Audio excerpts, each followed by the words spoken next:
Sexta-feira, 25 de agosto de 2023. Começa agora o Pix News. Confira os destaques desta edição. Seminário discute a importância dos portos brasileiros após 10 anos da Lei dos Portos, que abriu o mercado para a iniciativa privada. Porto de Imbituba, no sul de Santa Catarina, inaugura terminal de granéis líquidos. Investimento de 15 milhões dobrou a capacidade. Leilão de mais 400 quilômetros de rodovias do Paraná reduz o preço do pedágio em 38%. Ainda no estado paranaense, Museu do Café é inaugurado. Escola de Santa Catarina é a primeira do país a ter o selo Lixo Zero e é inspiração para outras unidades educacionais. E você vai ver ainda. Jovens de favela do Rio de Janeiro têm no jiu-jitsu a esperança de uma vida melhor. Essas e outras notícias a partir de agora no Pix News.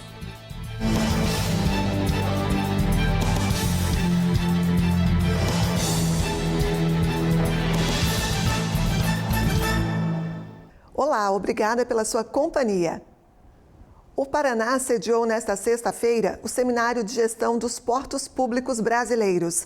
O evento debateu os 10 anos da Lei dos Portos. Sancionada em 2013, a lei estabeleceu novas regras que permitam maiores arrendamentos e concessões à iniciativa privada de áreas em portos públicos, aumentando a competitividade dos terminais e destravando investimentos no setor. O ministro Gilmar Mendes participou do encontro. Ele falou sobre os avanços na legislação e a importância do país investir na exportação. Eu acho que nós vamos avançar nesse processo de reforma, nesse processo de modernização da tecnologia e devemos estar atentos à preservação de empregos ou trabalhos nesse contexto amplo de uso de tecnologia. O governador Ratinho Júnior falou dos investimentos realizados pelo governo nos portos do estado. Paranaguá atualmente tem a maior obra portuária do país com o Moegão. Serão 592 milhões em investimentos. Onde nós vamos ampliar a capacidade de carga e descarga do Porto Paranaguá, em especial chegando de trem. Nós vamos sair de 180 vagões dia para 900 vagões dia. Isso vai ampliar quase 30% a capacidade de movimentação de carga do Porto Paranaguá. Então, poder hoje fazer do Porto de Paranaguá uma referência para o Brasil e para o mundo, né? O Porto Paranaguá agora na COP 2029 vai estar em Dubai foi escolhido entre todos os portos do planeta para falar de sustentabilidade, justamente porque nós somos nessa grande referência. Outra ação que vai ajudar a ampliar a capacidade na movimentação de cargas é o programa do governo do estado de concessões de áreas portuárias. Desde 2019, áreas destinadas à movimentação de celulose, granéis líquidos, veículos e cargas gerais foram concedidas à iniciativa privada. Nós estamos comemorando 10 anos e esse é o grande debate dos avanços e das perspectivas que nós teremos. E a Portos do Paraná, protagonista também do assunto, traz as autoridades relevantes da corte e também ligadas ao setor e vem para o debate aqui na terra da Portos do Paraná, que nesses últimos dias, pela quarta vez, ficou como a melhor gestão portuária do Brasil. Então, o Porto de Paranaguá, os nossos portos, também estão auxiliando o país nessa discussão importante para os próximos 10 anos e os avanços que teremos nesta área portuária. E falando em portos, foi inaugurado o terminal de granéis líquidos do Porto de Imbituba, no sul de Santa Catarina. O equipamento estava em reforma. No local foram investidos mais de 15 milhões de reais. As melhorias estavam previstas no arrendamento assinado em 2022. A empresa Fertisanta recuperou os 3 tanques de armazenamento existentes, construiu novos espaços, mais do que dobrando a capacidade de atendimento de cargas do tipo granel líquido. Antes, o terminal operava com apenas um dos tanques. Agora permite a operação de produtos como soda cáustica e óleo de girassol. O terminal tem uma área de aproximadamente 7.500 metros quadrados e conta com 806 metros de dutos de alimentação, permitindo o transporte da carga diretamente do navio para os tanques. Também possui equipamento para carregamento de veículos de transporte rodoviário. Ocorreu hoje na Bolsa de Valores de São Paulo o leilão com 473 quilômetros de rodovias federais e estaduais do Paraná. O consórcio liderado pelo Grupo Pátria venceu a disputa pela concessão do primeiro lote de rodovias do estado paranaense. O contrato de concessão será de 30 anos. O trecho tem uma extensão de 473 quilômetros de rodovias federais. De acordo com o governo do Paraná, as novas concessionárias devem começar a operar no último trimestre deste ano ou início do ano que vem. Com a nova concessão das rodovias do lote 1, as tarifas nas praças de pedágio do Paraná vão ficar cerca de 38% mais baratas, em comparação com a última tarifa cobrada em novembro de 2021. Com desconto do leilão, a menor tarifa do lote será de R$ 7,51. Se você pegar o preço atualizado do que era o nosso preço de concessão para os dias de hoje, teve um desconto de 65%. Então é uma vitória do povo do Paraná, uma vitória da boa modelagem que foi feita pela nossa equipe, junto com a equipe também do Ministério dos Transportes, né? E automaticamente um novo momento da infraestrutura do Paraná. Nós estamos falando do maior pacote de concessões rodoviárias da América Latina. Ampliamos a qualidade e estamos entregando a malha federal agora ao concessionário nesse primeiro lote com 80% de rodovias boas, o que vai facilitar o início, a chegada da concessionária e cria um ambiente bom também para fazer os investimentos. Nós estamos muito animados, né? Isso vai modernizar muito a infraestrutura do estado, vai servir de modelo e de parâmetro para outros estados do Brasil e nós estamos assim confiantes que vai dar tudo certo. Eu espero que o vitorioso hoje cumpra o seu contrato, porque nós modernizamos, melhoramos o contrato.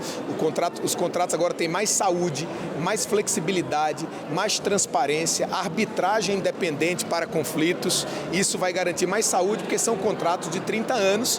E imagina, se na vida viver 30 anos sem saúde não é fácil, você imagina numa relação contratual entre o público e o privado. Os contratos precisam ter saúde para que a longevidade seja atingida.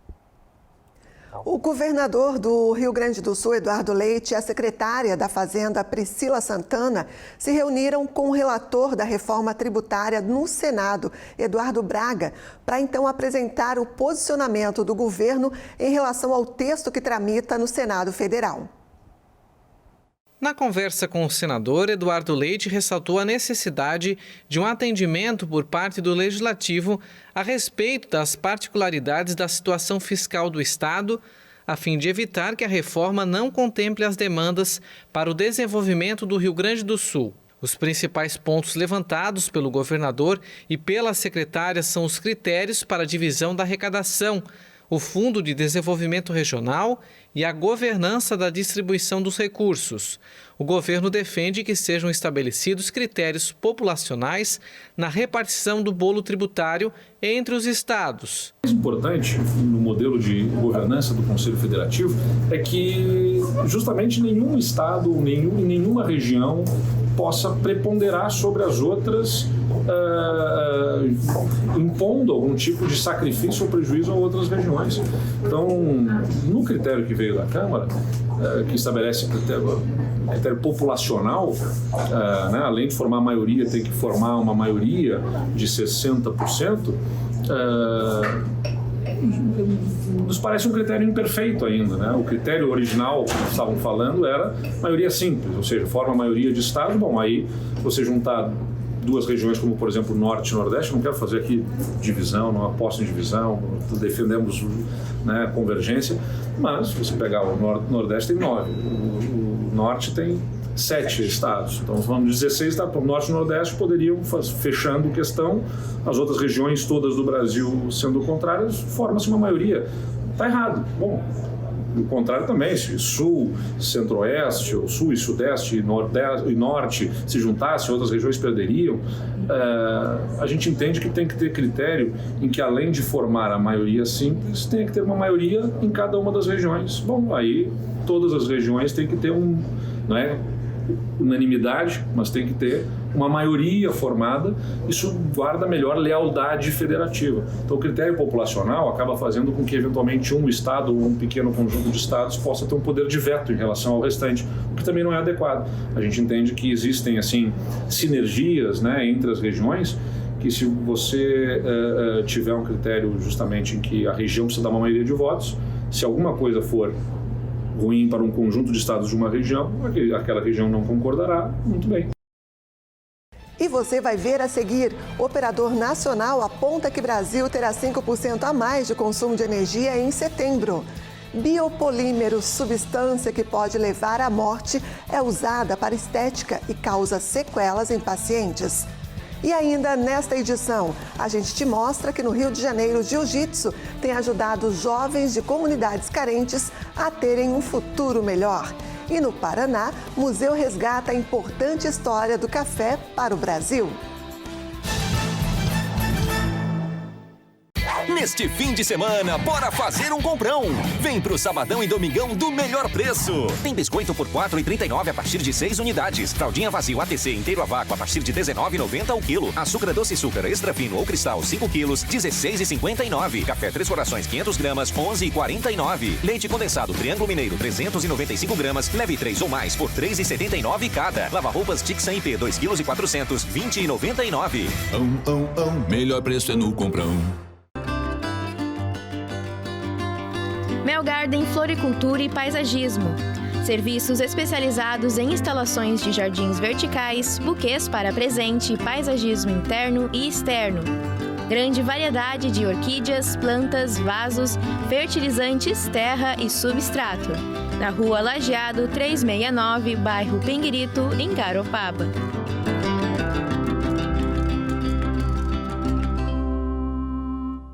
Já pensou em estar em um lugar assim? É que visitar minha morada é viver um sonho acordado. E agora ficou mais fácil para ti me conhecer. Curta Garopaba na palma da sua mão. Mais que um aplicativo, um guia turístico de tudo o que você pode fazer aqui. Tem praias, trilhas e calendário de eventos. Além do turismo cultural com boas histórias. Uma verdadeira viagem pelas minhas memórias. Isso tudo sabendo se tá quente, se tá frio, com a previsão do tempo. E até notícias, informações do horário de ônibus e de telefones importantes. Baixe agora mesmo, monte seu roteiro e curta Garopaba na palma da sua mão.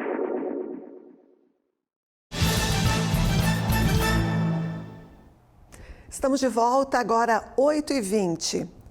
O Operador Nacional do Sistema Elétrico divulgou nesta sexta-feira que pretende aumentar a carga de energia elétrica no país.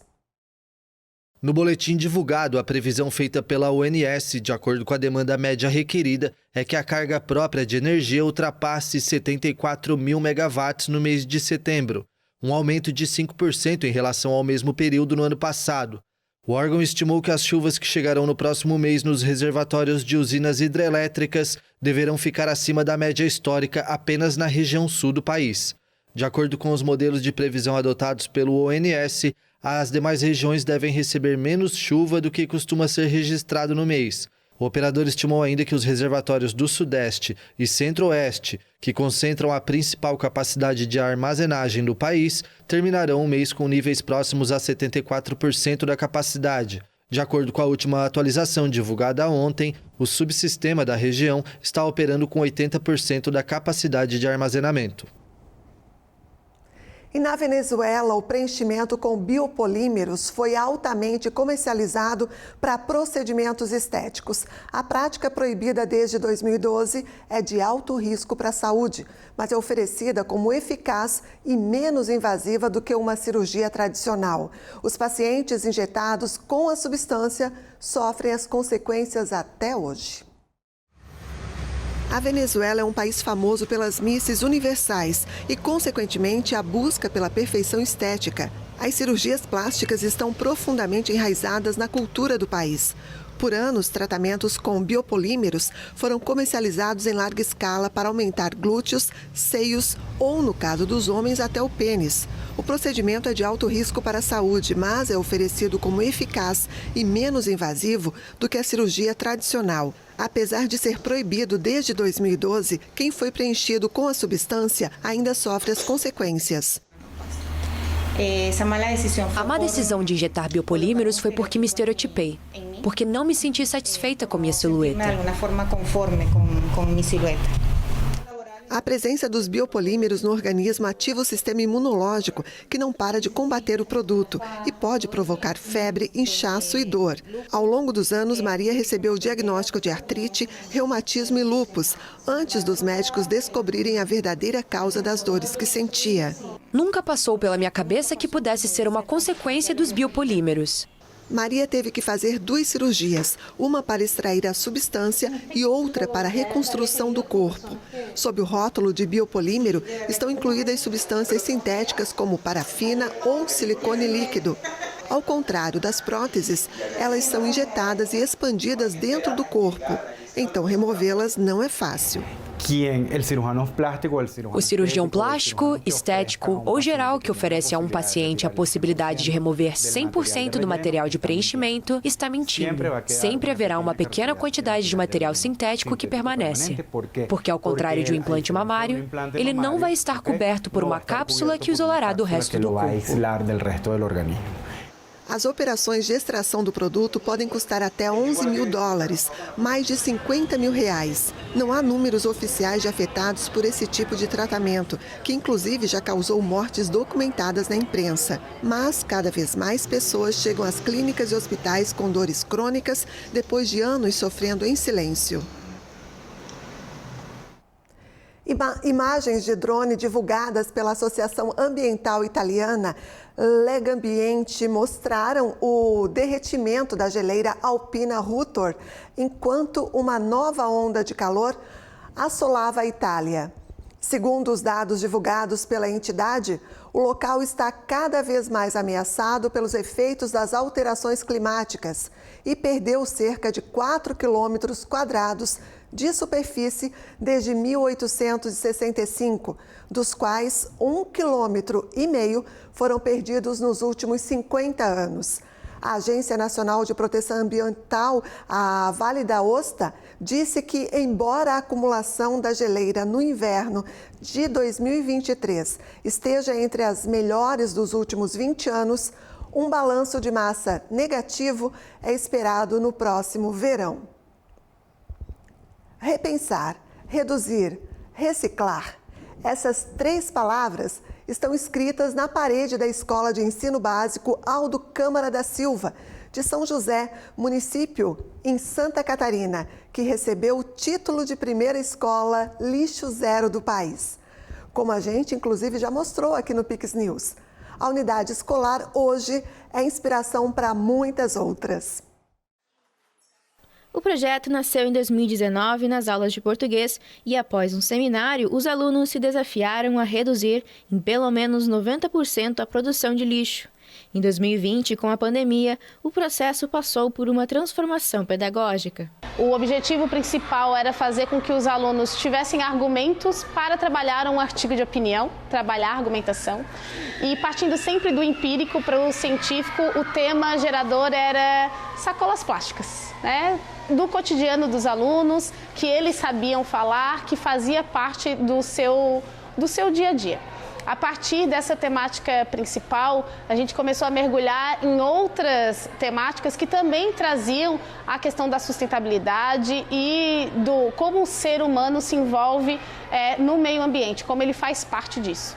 Perto do refeitório há um painel com os dizeres: aqui não tem lixos, tem resíduos, com diferentes caixas para que os estudantes possam descartar embalagens, papel usado em sala de aula, entre outros itens. Todos os resíduos da escola são doados para uma associação de catadores e o lixo orgânico se transforma em adubo com o processo de compostagem.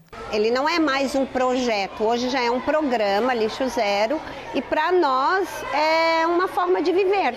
Acontece como um hábito, virou rotina da escola, né? A criança saber que tem que entrar, tem a sua garrafa, eu tenho a responsabilidade de levar o meu resíduo até o residuário, de oferecer tudo limpo, organizado. E o aluno, ele sabe desta responsabilidade dele social também. O projeto, ele propiciou um novo olhar para o mundo e para as crianças uma nova forma, eu acredito, de ver a vida até. E não é só os alunos, né? Os professores, os colaboradores, os alunos e a comunidade em si. Isso vai muito além dos portões da escola, né? Então, hoje não envolve só os alunos, não é a nossa prática de dentro da escola, e sim de toda uma comunidade, uma nova forma de viver. Sabrina dos Santos da Silva, de 13 anos, se orgulha em ajudar os estudantes mais novos a entenderem o processo de reciclagem e de compostagem. Meu papel, por enquanto, é ajudar aqui à tarde. O que me influenciou mesmo foi a Fabiana, mas o que me motivou é saber que quando eu sair daqui eu não ajudei uma coisa só para a escola, uma coisa que pode mudar o mundo também, sabe? Sob os olhos curiosos de estudantes, assim como as embalagens, o lixo orgânico produzido na escola também passa por um processo de transformação. Por meio das leiras de compostagem, se transforma em adubo e ajuda a alimentar o ciclo da vida na unidade, retornando para a horta, adubando alface, tomate, abóbora e outros alimentos. As ações não param na escola e o olhar sobre os resíduos muda o dia a dia das famílias que recebem semanalmente os alimentos plantados na própria instituição. Mudou muito minha percepção das coisas. Coisas que eu fico agora o tempo todo ligada, assim, principalmente em casa, aqui na escola, sempre que eu vejo alguma coisa eu fico, meu Deus, aquele papelzinho que está no chão já dá vontade de pegar e colocar na residuária. Em mim, pessoalmente, mudou muita coisa, eu era muito tímida, eu me desinibi assim bastante, me envolvi mais com os outros alunos. O projeto já cruzou o oceano, virou documentário e levou os estudantes até Portugal. Recentemente, o case da escola virou o livro Pedagogia da Autonomia e Escolas Lixo Zero, de autoria da professora Fabiana, coordenadora do projeto. A publicação sugere práticas e hábitos com a adoção do lixo zero e apresenta em detalhes a transformação social e ecológica que aconteceu na escola de São José. E você vai ver a seguir: Aeroporto de Londrina, no norte do Paraná, recebe melhorias. Tem os destaques da agenda cultural e jovens do Rio de Janeiro têm na arte marcial a esperança de um futuro melhor.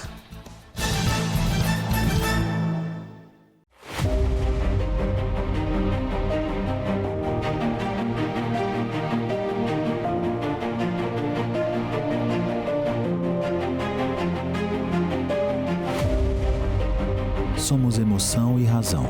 Somos humanos e tecnológicos. Nós somos apaixonados pelo que fazemos. Esta é a nossa vocação. Hospital Veterinário Vital.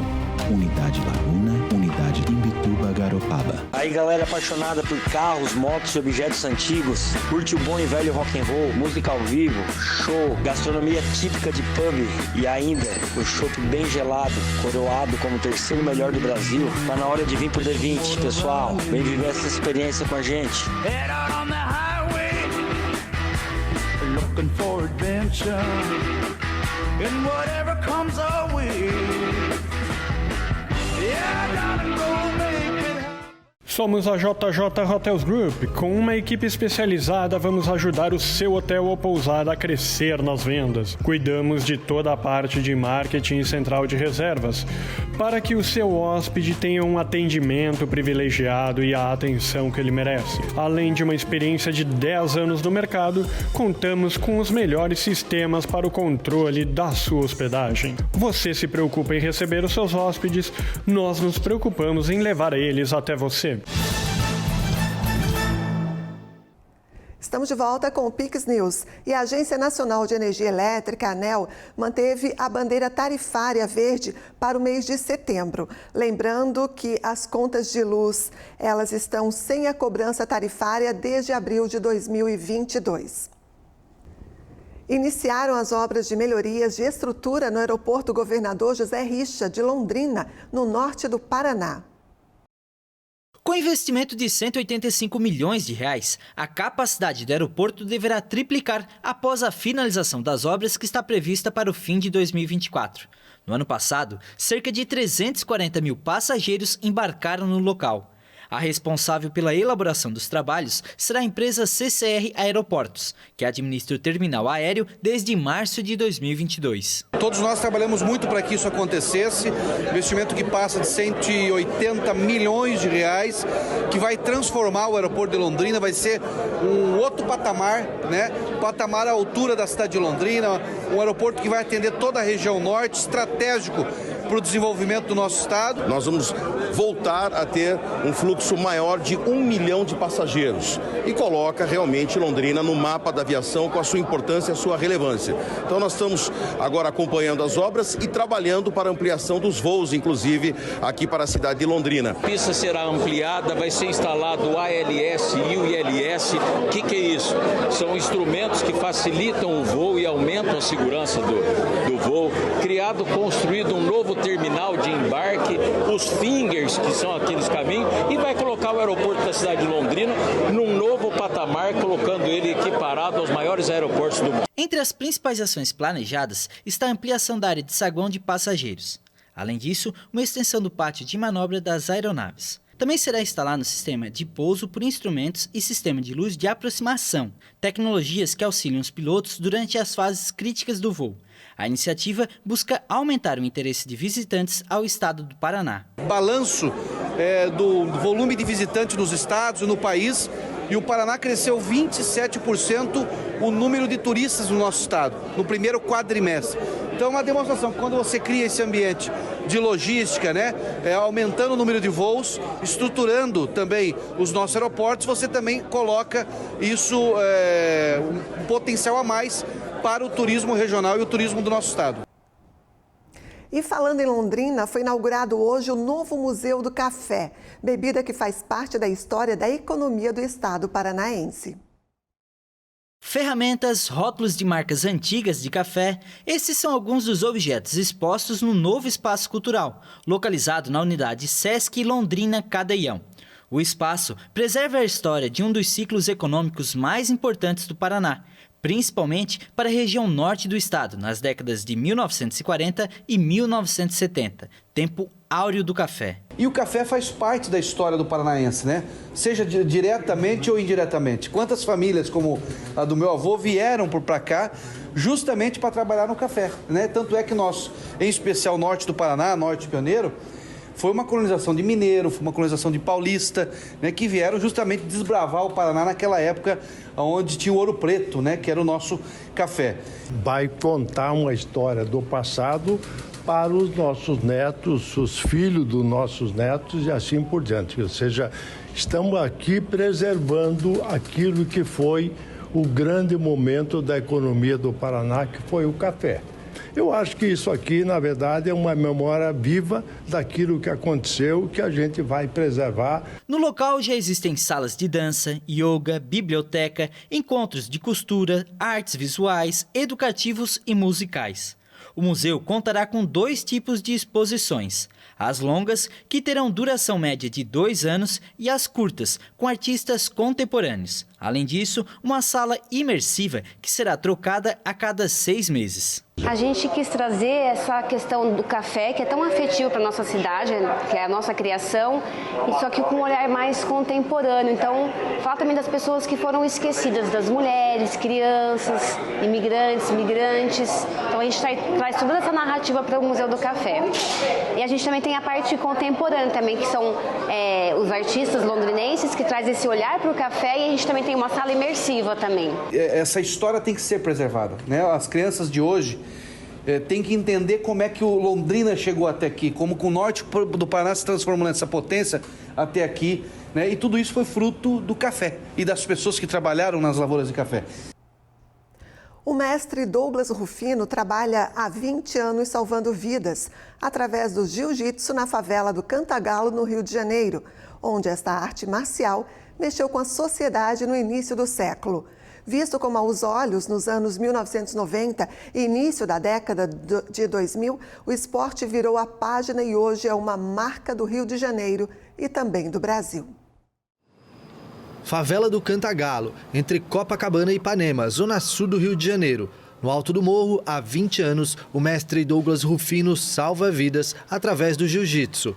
Ele trabalha como professor do projeto social Cantagalo Jiu-Jitsu desde 2003, 3 anos depois de sua criação, e de onde saíram alguns campeões do esporte.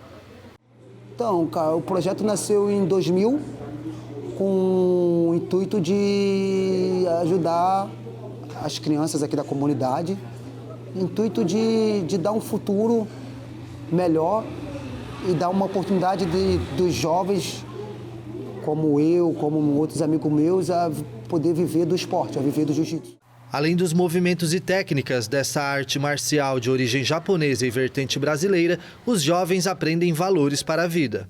Tem muitas crianças também que chegam aqui rebelde e acabam saindo na disciplina, porque o jiu-jitsu ensina isso, disciplina e respeito. Mas o jiu-jitsu brasileiro também tem um passado sombrio. Nos anos 1990 e início da década de 2000, a arte marcial ocupava manchetes na imprensa e foi objeto de investigações. Na época, o esporte estava no auge, especialmente entre as classes sociais mais altas, que tinham condições de pagar para aprender suas técnicas de defesa pessoal. E nos anos 90, o jiu-jitsu era muito popular no Rio de Janeiro, mas entre uma determinada camada. Assim, uma camada mais média, classes médias, uma certa elite, moradores da Zona Sul do Rio de Janeiro, moradores da Barra da Tijuca. O Rio de Janeiro começou a registrar brigas nas ruas e bares que, em alguns casos, envolviam lutadores de jiu-jitsu, que geralmente compartilhavam o mesmo estereótipo: homens brancos, musculosos e donos de cachorros da raça Pitbull. A imprensa os batizou como Pit Boys e acompanhou de perto os atos violentos que eles protagonizavam.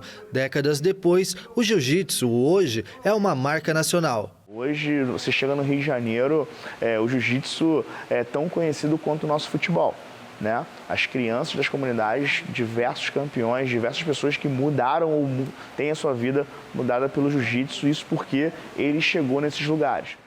Eu me vejo daqui a uns anos de faixa preta, sendo uma professora excelente, se não der certo na carreira de atleta, mas o foco principal é ser campeã mundial na faixa preta. As brigas arranharam a imagem do esporte, mas os anos e os esforços de alguns mestres para evitar que os atletas fossem relacionados a atos violentos permitiram virar esta página. E agora nós vamos saber o que a Maria preparou para a gente na agenda cultural. Sextou!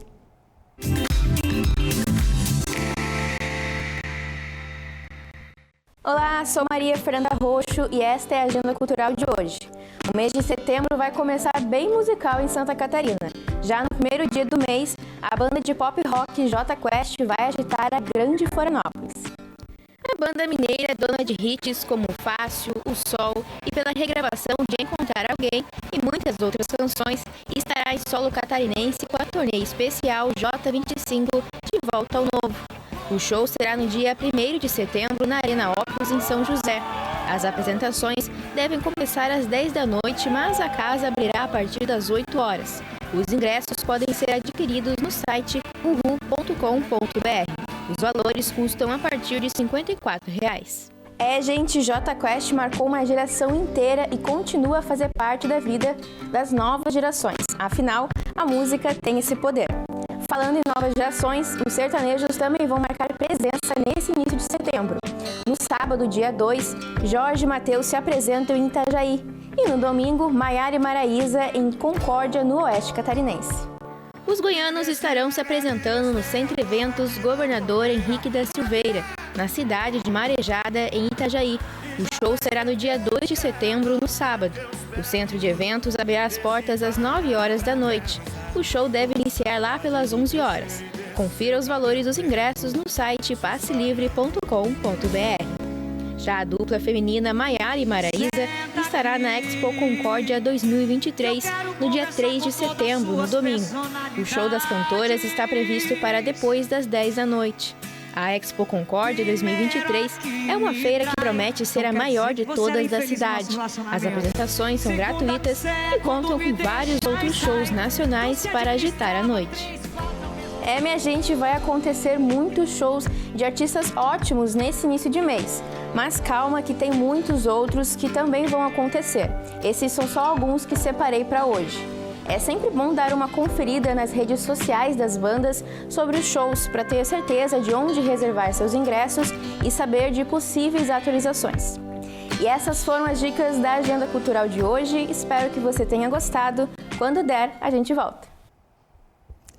Agenda bem lotada, né? Só se programar. E hoje é sexta-feira, fim de semana chegando, tenham todos um fim de semana maravilhoso. O Pix News está chegando ao fim, só que antes uma última informação. No trecho sul da BR-101, em Santa Catarina, o túnel do Formigão, no município de Tubarão, está funcionando em meia pista e assim vai continuar até às 5 da manhã da próxima segunda-feira. Ou seja, túnel do Formigão com tráfego em meia pista durante este fim de semana. A informação é da CCR Via Costeira, a concessionária responsável por este trecho na BR-101 Sul. Lembrando, muita atenção então por parte dos motoristas para quem for trafegar no local. O fato acontece por conta das obras de pavimentação na via.